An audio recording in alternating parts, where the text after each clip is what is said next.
Hello, my name is Tim Nedwed. I work for ExxonMobil Upstream Research Company, and I'm the Oil Spill Response Senior Technical Professional Advisor for ExxonMobil. And I lead the Oil Spill Response Research Program that ExxonMobil has, and I've been doing that for the past 15 years or so.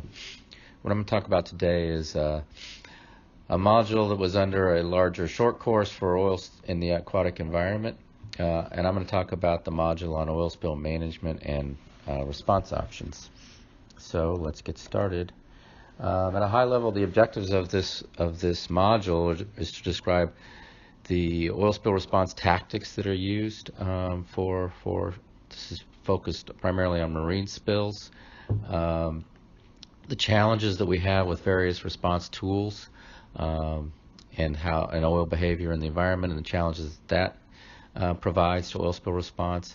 I'll describe how we prioritize resources at risk for decision making and protection, and helps guide oil spill response choices for and strategies. And I'll describe at a high level the oil spill response decision making process. So this next slide is the outline, and at a high level I'm going to talk about background, response complexities, resources at risk that I mentioned, response options and details, and the environmental monitoring that we have for oil spills after they happen. So jumping back up to the background, I'll describe the process we have for prioritizing resources at risk, right? Which could be humans, the environment, assets, and reputation. So humans, as I'll describe, humans are always given the highest priority and given the most protection. We won't put people at risk for oil spill response. As the person who has responsibility for oil spill response, we don't want any response option to be ruled out in advance, and we want responders to have the option of determining what is going to be the most effective response option based on the spill scenario at hand, the type of oil and the weather conditions and the environmental conditions and the location of the spill, and not have any constraints on what response options they can decide from. I'll describe at a high level the response, the decision-making process we use that many oil spill responders use to define their response strategy that will be most efficient. And the historic name for that has been called NEBA, or the Net Environmental Benefit Analysis. It has the unfortunate term, but this is kind of the historic term that's been used to define this response strategy, but there's no benefit for an oil spill. Regardless of where the oil spill is, there's no benefit to it, so it's been kind of an unfortunate term, and industry has been trying, the oil industry at least, has been trying to switch to a term that's maybe more appropriate called spill impact mitigation assessment, and so we're trying to transfer from NEBA to SEMA as the term we use for this decision-making process.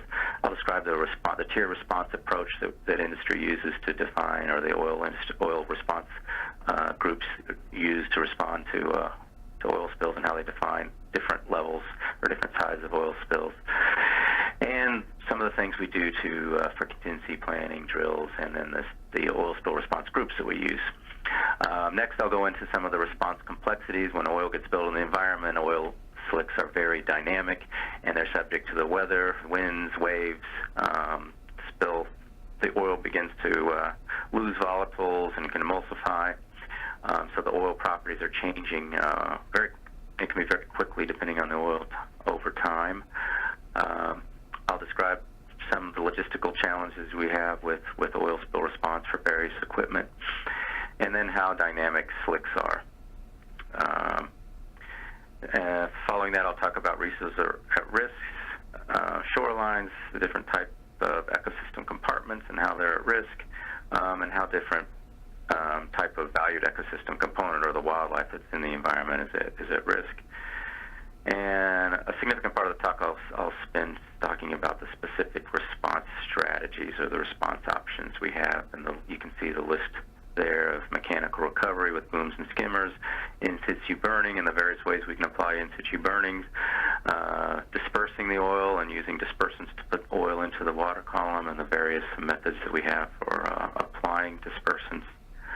And then I'll talk about some of the shoreline protection strategies, specifically about monitoring, how we monitor oil spills. All right, so this is just some high-level background, and really the kind of the highest level way we set priorities for oil spill response. And any oil spill response organization is going to have human health as the highest priority.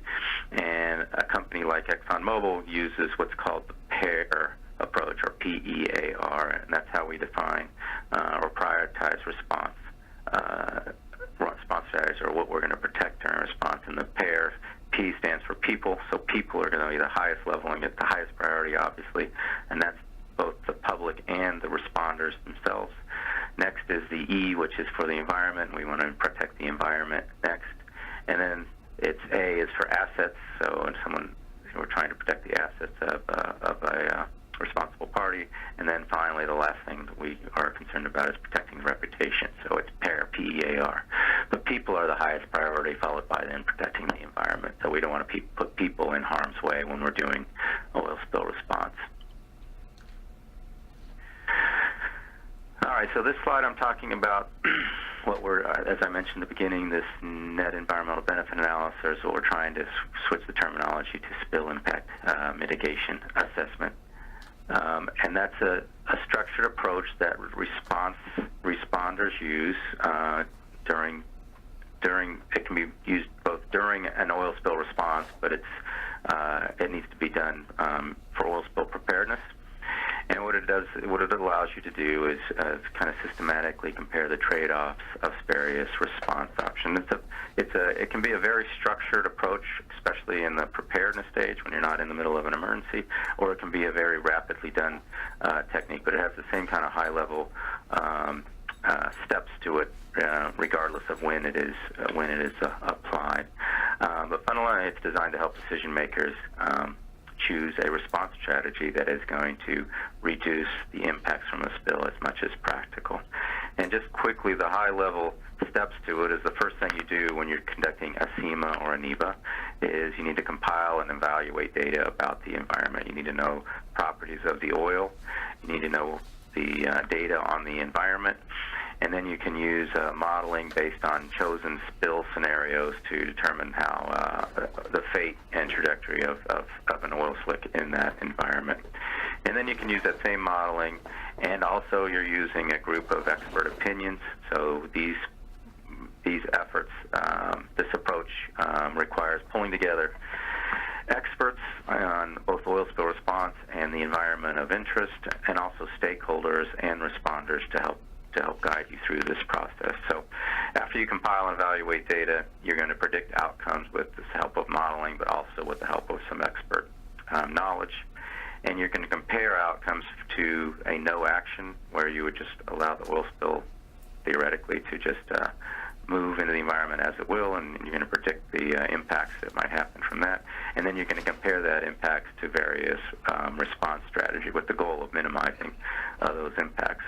But part of that, the next step in that process is to look at the different impacts and balance trade-offs, because different response options, as I'll describe, are going to put oil in different compartments of the environment. So one response option is going to put more oil in one part of the environment than another response option. So you have to balance the trade-off of moving oil from one compartment to another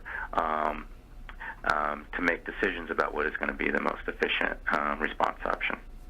And then ultimately you're going to select the best response strategy that minimizes impacts to the environment.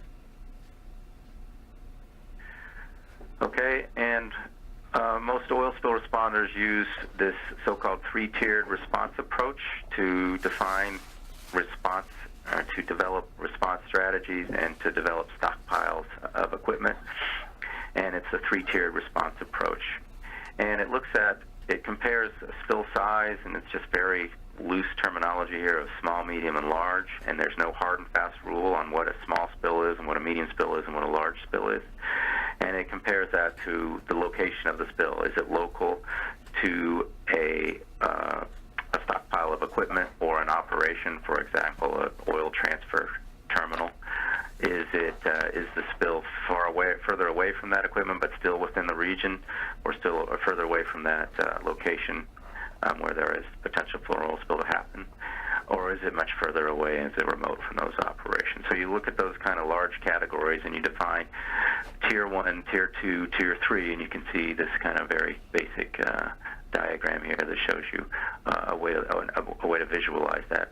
So Tier 1 spills are spills that are located very near operations and very near stockpiles of equipment, and they're generally relatively small spills. And they're basically, you define Tier 1 as the local capacity to respond to that spill is sufficient. And so it might be in a harbor that's very near a loading terminal, for example, and the equipment that is stockpiled near that location is capable of handling that spill without having to call in outside resources. But as a spill grows in size, or as it moves further away from those operating locations and stockpiles of equipment, then you may need to pull in regional resources. Then we'd start calling a spill a Tier 2 type spill, and they're generally larger spills and further away from locations where there would be stockpiles of equipment. And then we have kind of the largest spill category, which is everything else. So this would be a really large spill that can be, any one of these can be near, very near locations where we have equipment, but you can, if that equipment becomes overwhelmed, even a spill that's located next to a loading terminal, for example, could be defined as a large Tier 3 type of spill. And that's where you're going to need to pull in resources from international stockpiles, and there are cooperatives, these oil spill response organizations that are available worldwide. They have large stockpiles of equipment, and they have the capability for transferring those large stockpiles of equipment from the stockpile locations to spill locations around the globe. So that's kind of a high-level way in which oil spill responders and oil spill response organizations define oil spills as either Tier 1, Tier 2, or Tier 3. Next, I want to talk about the contingency planning process, and it can be a very detailed process, and I show it this diagram on the right. I'm not going to go through all the details of it, but it's outside of the NEBA process can be a component, or the SEMA process can be a component of it, but it's a very structured process where the oil spill scenarios are defined. For example, if you're putting in a new development in a location that doesn't have existing oil spill response capabilities, you need to have a more robust contingency planning process where you would define oil spill scenarios for your operation. So what would be the different types, and this can be based on a risk assessment. So what would be the most probable oil spill, right? Or which would be the highest risk oil spill. So it can either be a high probability oil spill with low consequences, or it can be a low probability oil spill with high consequences. So you choose from that risk assessment types of oil spill scenarios that you want to define for contingency planning. And then you'd go through this kind of structured process that I show with the diagram on the right, where you need to consider the regulations that are in place in the region where you're going to be operating. We would engage stakeholders, so local regulators and maybe local politicians, and even maybe local citizens who have concern about the operation, to get their input. And then you'd go through the process of analyzing the oil spill scenarios, conducting modeling, select the scenarios that you think are reasonable for developing contingency plans around. Then you would use those scenarios along with modeling to define types of equipment that you would need for example, for Tier 1 spill response, for Tier 2 and Tier 3 spill response. And so you would define that and define the response capability that you need, finalize and get the contingency plan approved, and then you'd implement the contingency plan by purchasing stockpiles of equipment as necessary. You train personnel, you conduct exercises, and verify that the equipment is going to allow you to have a successful oil spill response. And then ultimately, once that equipment is in place, you can periodically come back and maintain and review and update the equipment, make sure it is still consistent with the way the operations, if there's been operational changes, make sure that the equipment has been well maintained, and make sure that maybe there has been some new development in oil spill response and there needs to be some changes to the equipment. So it's a very structured process, but ultimately it's used to define what can happen during an oil spill for the three types of tiers of response that I described on the previous slide. Another important thing that's done in oil spill response is that there needs to be continuous improvement. So large oil spill response organizations and large oil-producing companies, all oil-producing companies, have teams of people that have responsibility for oil spill response. And so periodically those teams come together with and conduct desktop drills to test their oil spill contingency plans, and then but also to develop relationships with those that they need to that they're going to have to interface with if there ever is a spill. And all the people that are on these teams go through some oil spill specific training. For example, ExxonMobil has a course called University of Spill, and every year there are several hundred potential responders who go through that course to be trained on the specifics of incident command systems, the specifics of how different types of oil spill response equipment operate. So there is a structured process for continuously maintaining these responders with drills and training. And I mentioned the oil spill response organizations that we use. There are the large Tier 3 organizations, the international organizations that are located in strategic places around the world to allow these large equipment stockpiles to be deployed efficiently.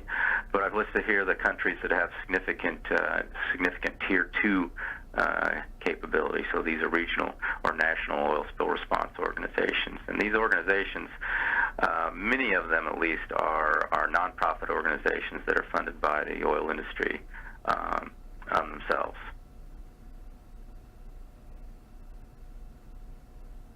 All right, next I'll talk about some of the response complexities, and you can see on this chart the main bullets of weather, the different types of crude oil, the remoteness of the location where a spill might happen, the range of impacted habitats, and then issues with daylight, which really can limit our ability to respond to an oil spill. But if we look at weather, it is really one of the most important factors for oil spill response. It can, certain types of, for a marine spill, certain types of weather conditions can completely eliminate the ability to respond to a spill because, as I said at the beginning, we're not going to put people in harm's way to respond to an oil spill.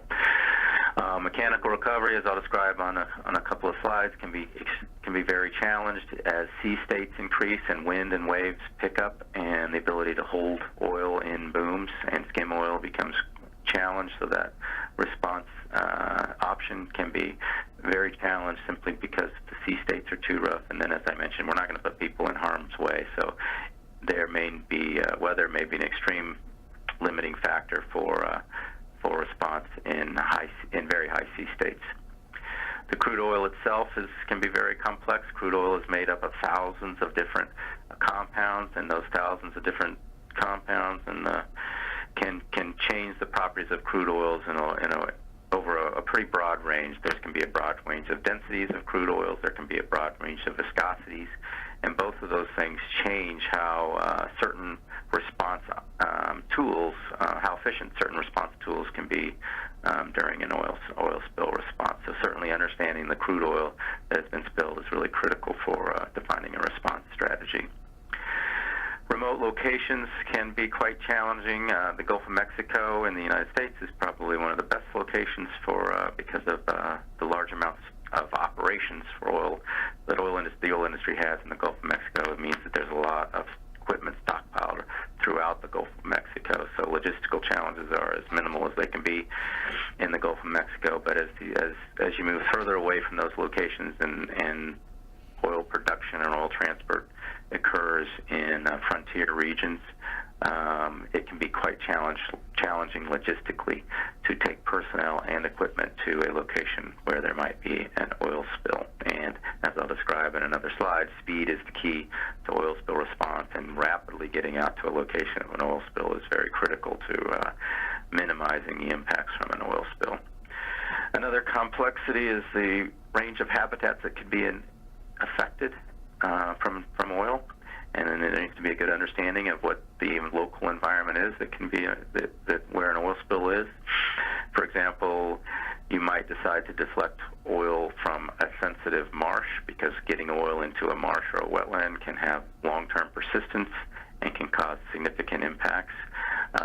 and then deflect oil that's coming in from offshore to sandy or rocky beaches, which are considered to be less sensitive because they can self-clean, or they can be cleaned mechanically much more easily than a lot of wetlands and marshes.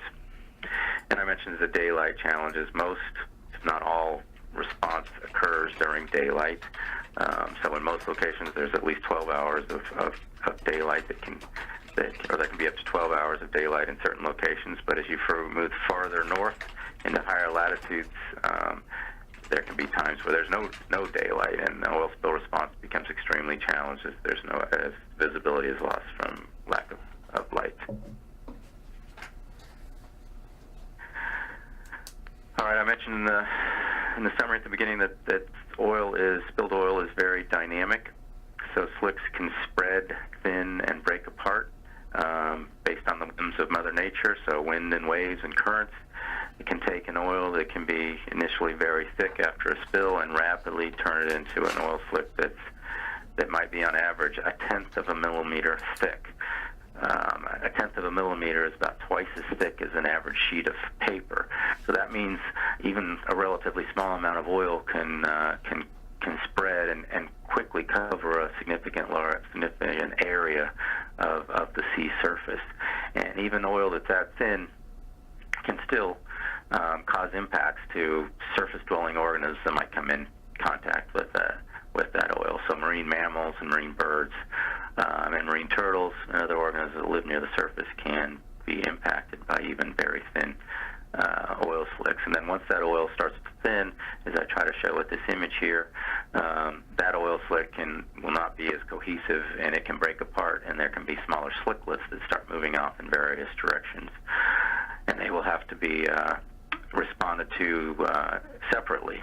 And a large slick that breaks up into many smaller slicks, if those slicks can be separated by just a couple of kilometers, oil spill response techniques that require vessel-based operations, there can be a significant amount of time between pulling up from one oil slick and moving to another oil slick to start new operations.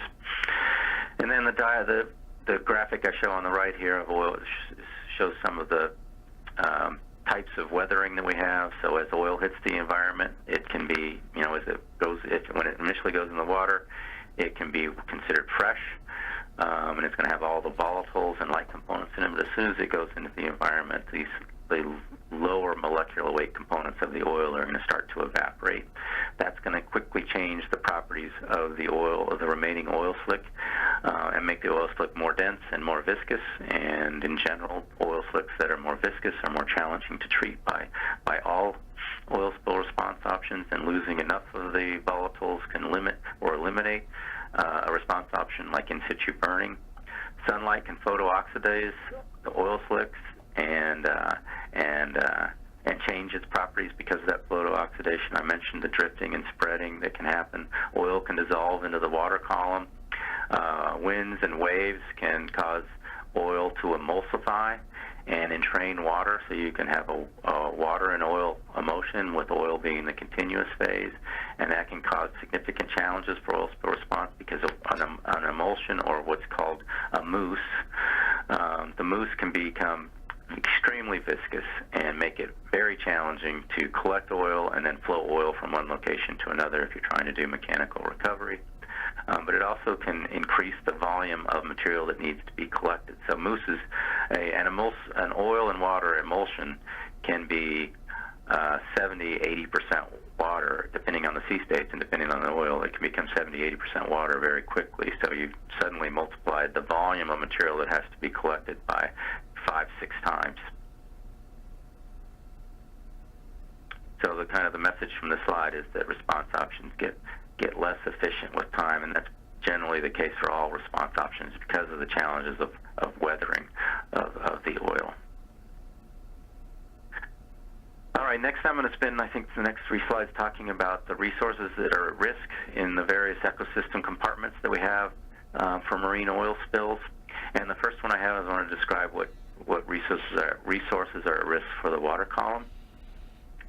And obviously, it's the organisms that live in the water column. So there's potential exposure of those organisms to dissolved and dispersed oil.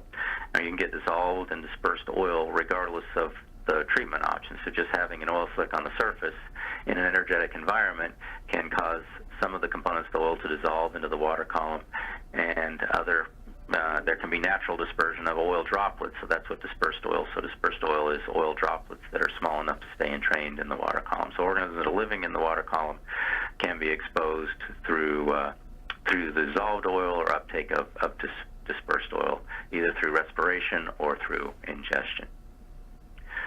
But what I tell people is that exposure can be minimal and short, and what we're doing when we talk about the decision tools that we use, the NEVA or SIVA analysis, we're trying to understand what the trade-offs for various response options can be. So exposure to water column organisms is not a good thing for the water column organism, but in certain cases there can be it can mitigate the overall impacts from a spill.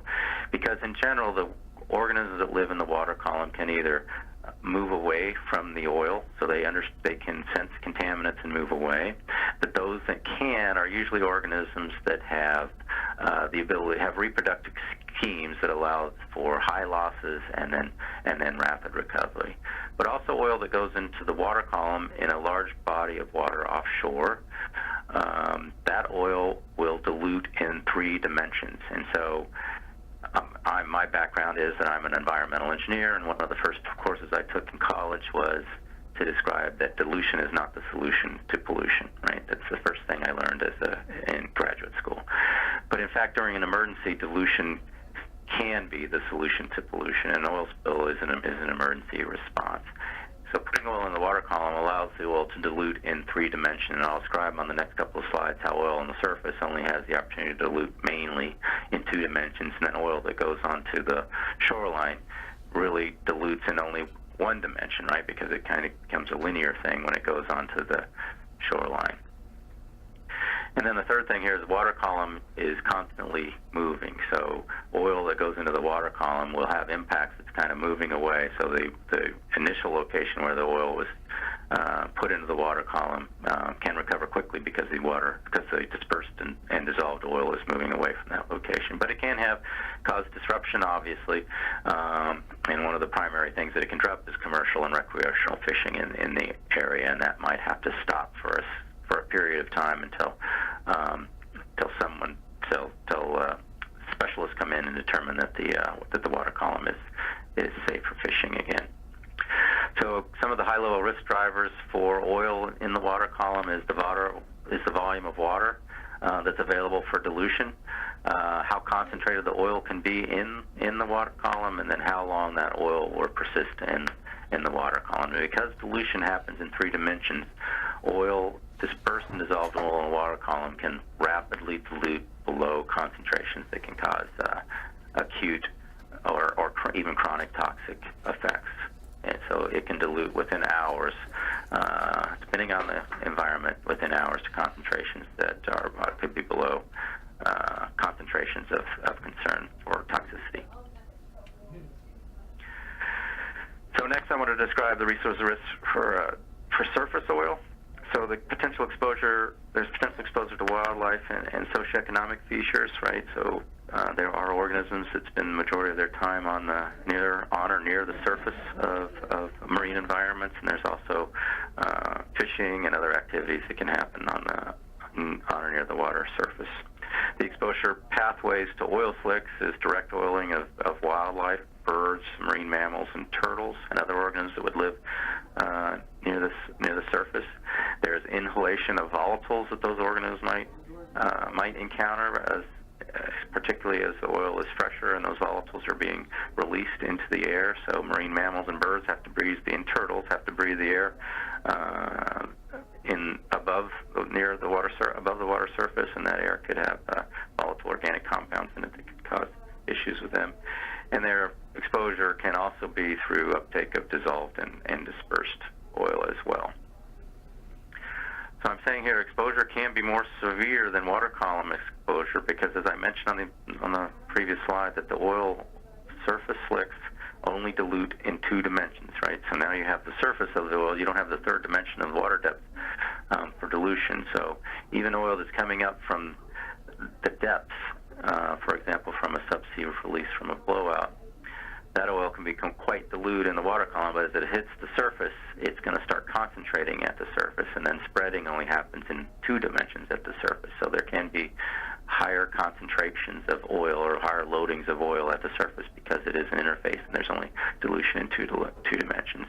Another issue with resources at risk near the water surface is that surface-dwelling organisms tend to have slower reproductive schemes. Birds, marine mammals, and turtles live in general longer and maybe significantly longer lives for turtles and marine mammals than fish, for example. And they have reproductive schemes that don't produce thousands or even tens of thousands for some fish species of eggs. And so there can be significant impacts because of the slower recovery that those types of organisms have. And then thick patches of surface oil can persist on the surface for long periods of time because of the weathering and the photooxidation that happens and the emulsification happens. So those oil slicks can persist for significant periods of time and be subject to Mother Nature, winds and currents, and move over significant areas.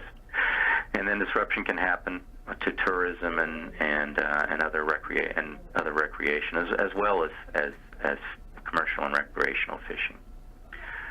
So the drivers for risk are the size of an oil slick, how much area it's going to cover, how quickly it's going to move to other areas and potentially cause impacts, and then how long that oil slick is going to persist on the surface of the environment, either because it's weathered to become persistent or because it's moved to a shoreline and transferred into that environmental compartment. All right, so the last resource at risk I'm going to describe here is the shoreline and nearshore oil. And again, we have potential exposure to wildlife and socioeconomic features that can be even more dense in a nearshore or a shoreline or a coastal area. And exposure pathways are very similar to surface oil, but there can be direct oiling of birds and marine mammals to liquid oil that is in the nearshore area or has stranded on shorelines. But in nearshore areas, there can also be uptake of dissolved and dispersed hydrocarbons, but the oil that has landed in a nearshore area can be a long-term source of some of these dissolved hydrocarbons to shallow waters in a nearshore area. And exposure can be more severe than either in the water column or on the water surface for oil that is stranded near shore or in the shoreline. And I mentioned this, but oil concentrates primarily in one dimension. So oil slicks that are really two-dimensional things on the water surface, when they hit a shoreline, they start concentrating in one dimension. And so that can bring more and more oil to a specific location. Oiled locations are fixed, right? So once oil hits the shoreline, it can be a significant period of time before that oil moves off of that shoreline. It's certainly not as transient as it would be in both the water column and on the water surface. And then many nearshore areas have high biodensity. Nearshore areas can be or are the nurseries for many aquatic organisms that even live in deep water offshore. So many nearshore areas are the breeding grounds for organisms that live offshore. So kind of one of the number one rules for oil spill responders is, and this isn't a complete hard and fast rule because there can be some locations where there's sensitive environments aren't necessarily nearshore. But one of the primary rules is that for oil spill response, to try to keep oil from stranding on shores. And one of the reasons, I described several of the reasons, but another reason is the oil in those environments can persist for the longest periods and stay in those environments for many years before full recovery happens. Tourism and recreation can be disrupted for oil that is stranded in nearshore and shoreline environments. Obviously, recreational fishing can be disrupted, and even commercial fishing can be disrupted. And the risk drivers are similar for an oil slick, but it's the size, the amount of shoreline that's been oil, the movement of oil on and off that shoreline and down the shoreline, and then persistence of oil in the shoreline, in the shoreline and nearshore sediments. All right, so the next few slides I'm going to describe the response tools that we have. So we call this the response toolbox. And at a high level, it's 3 active response options and then 1 option where we monitor and evaluate. The active response option are to use mechanical recovery with booms and skimmers. So corral the oil in a boom and then put a skimmer in it to recover the oil, and I'll have another slide to describe some of the details of that. We have in situ burning, again, where the oil has to be thickened to burn. Oil has to be thick enough to burn. 1/10 of a millimeter slick is likely not going to be burnable because too much heat is lost to either the water column or the air, and the oil cannot, the burn cannot sustain itself. So oil has to be thickened with either booms, and I'll describe a newer technology that we have using herders to thicken oil. But I have a slide describing in situ burning, and I have a couple of slides describing how we apply dispersants, but they can be applied by aircraft, by vessels, or subsea, and I'll describe those as well. Monitor and evaluate can be the option, so it's not the do nothing option, it's the monitor and evaluate. So there can be situations I mentioned where the weather conditions can be too severe for responding to an oil spill, and that's where you might have to and be forced to try to monitor the oil movement of the oil. So if conditions change, you can come in and take some active response action. Or it can be that the best option is to allow the oil to degrade and disperse in the environment on its own, because it's not going to go into a sensitive environment and cause significant impacts, either because of the location of this oil spill or because of the size of the oil spill. So mechanical recovery uses booms and skimmers to pick up oil and remove it from the environment. I always tell people that it's always going to be the most important and the most widely used response option there is, because it is the only one that takes oil out of the environment and puts it back in a container. And the reason and that's one of the reasons that it will be the most important response option. It's the only one of the ones I described that will take oil out of the environment, put it back into the container. The responsible party for the oil slick should be, if at all possible, should take the oil out of the environment and put it back in a container. And another reason it'll be the most important response is because the vast majority of oil spills are small, tier 1 type spills where booming and skimming is feasible. The challenge is that as oil spills get larger and get further away from stockpiles of equipment, mechanical recovery becomes very challenged. One of the reasons is because mechanical recovery has to be applied by boats. So you are traveling to the oil spill at the speed of a boat. You're transferring between oil slicks at the speed of a boat. And I mentioned at the beginning, speed is the key to offshore response because of the dynamic nature of oil slicks and how they're weathering and becoming more challenging to treat with all response options. So a response option that is limited to the speed of boats is going to be challenged. So mechanical recovery has limited encounter rates, has limitations because of sea states. It just becomes impractical to try to contain oil in booms when sea states get too energetic. And there's significant logistic requirements that I just require, but it's not just moving the equipment out to the oil slick. In mechanical recovery, the goal is to take the oil out of the environment and put it in a container. You need additional boats to hold those containers, and then you need to transfer those boats to land-based storage facilities. So it's a whole other level of logistical requirements for all of these steps that are required for mechanical recovery. In situ burning is another response option I described. So it's one of the 3 primary active response options, and it's where we use fire-resistant booms or herding agents to thicken an oil slick enough that it can sustain combustion. This graphic I show on the right here on the top is kind of the traditional way of applying in situ burning, where you use boats and then fire-resistant skimmers to thicken oil, and then you have some method of igniting the oil slick that's been thickened and allowing it to burn.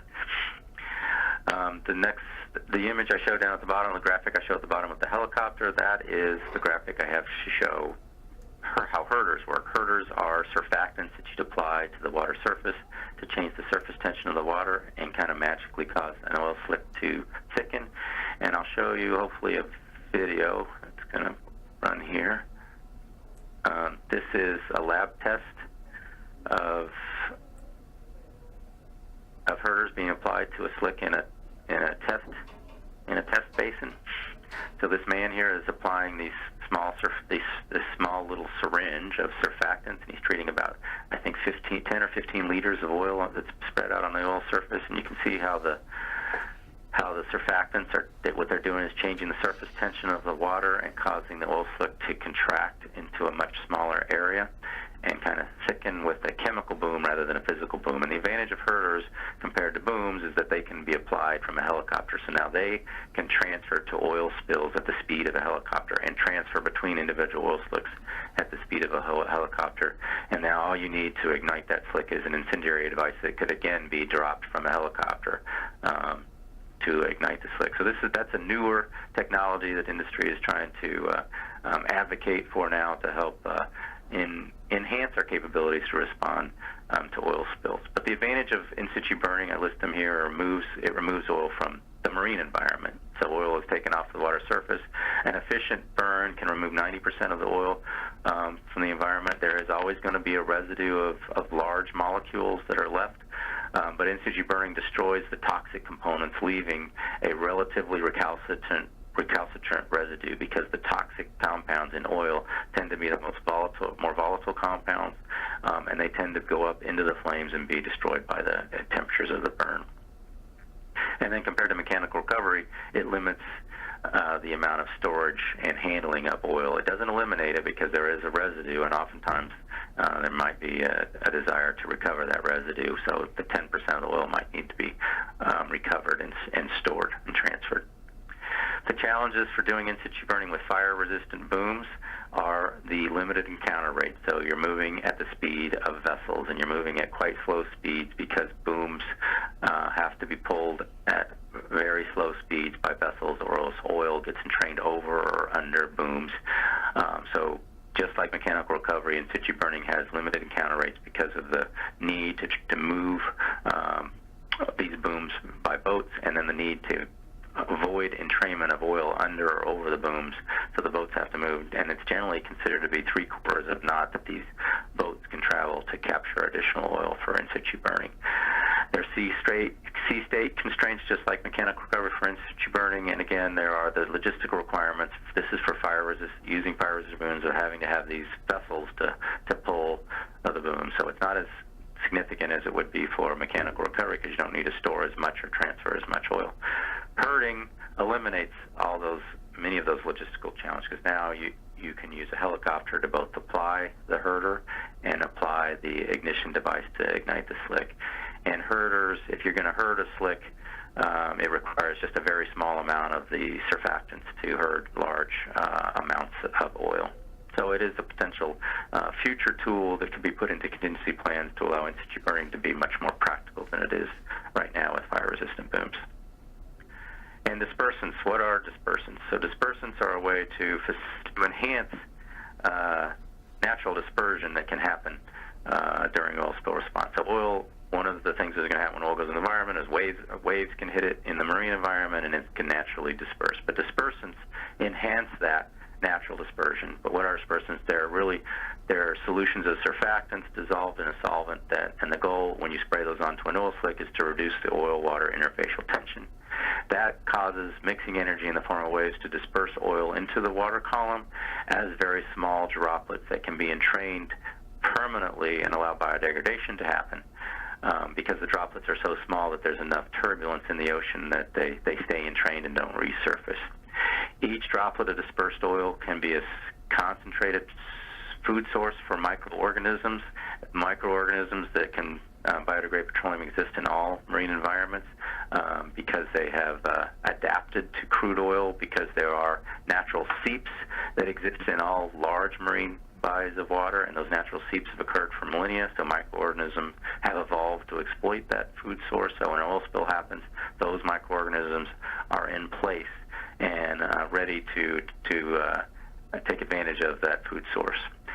And dilution, dispersed oil dilutes rapidly, and as I said before, to below concentrations that can be toxic in a matter of hours, and certainly less than a few days. But that dilution allows efficient aerobic biodegradation, because the oil will quickly dilute to concentrations that won't exhaust available oxygen and won't exhaust available nutrients that are needed for efficient aerobic biodegradation. Now, that's assuming you use dispersants in an offshore area where there is enough water volume for dilution.